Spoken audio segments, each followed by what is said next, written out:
Paris, with Italy in political turmoil, oil prices on the rise and North Korea tensions back on the burner, the last thing the global economy needs is a big lurch towards a trade war further clouding the outlook. But that is exactly what the Trump administration faces if it does not extend temporary exemptions on steel and aluminium imports from Europe that expire on Thursday.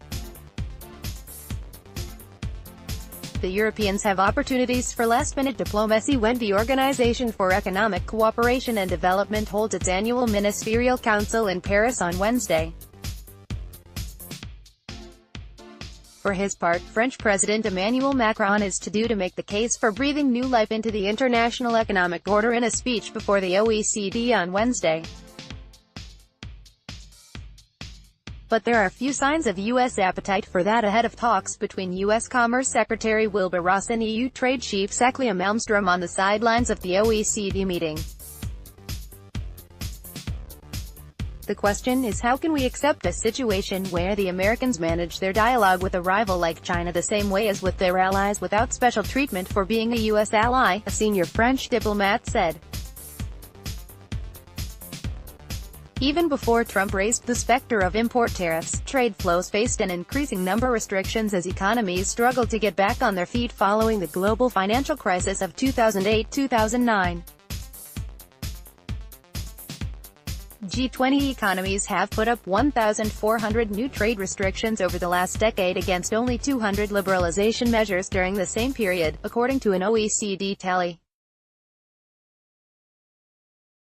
OECD chief Angel Gurria said some governments were blaming globalization, and by extension the broader multilateral trading system, rather than fixing bad policies that have failed to address voters' concerns about jobs going overseas.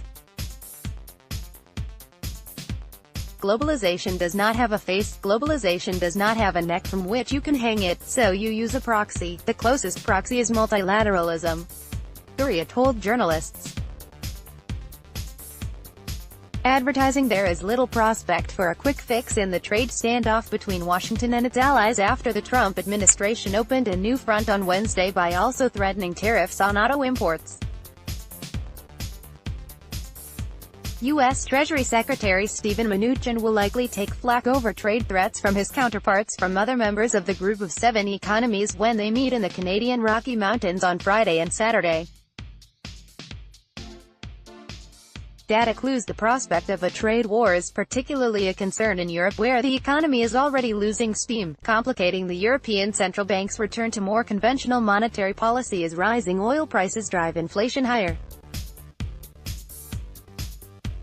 In this context, the ECB now faces a classic stagflationary shock, with higher inflation and slower growth, Oxford Economics chief European economist James Nixon said in a research note. Nevertheless, we continue to believe the ECB will end quantitative easing this year in order to avoid the risk of second-round effects at a time when there is clear evidence of increasing labor shortages, he added. Preliminary May Eurozone consumer price data due on Thursday will offer evidence of how close inflation has come to the ECB's just below 2% target. Economists in a Reuters poll predict on average that it rebounded to a 13-month high of 1.6% from 1.2% in April. Among other data on the horizon next week are U.S. non-farm payrolls on Friday for the month of May.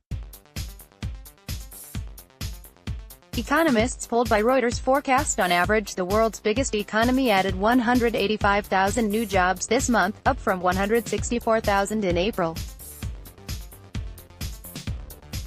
Trade war worries diamond industry. China may backslide on deleveraging if trade war looms. Knit in a trade war with China, says Trump. Dollar stalls as trade war concerns linger. Commenting feature is disabled in your country, region.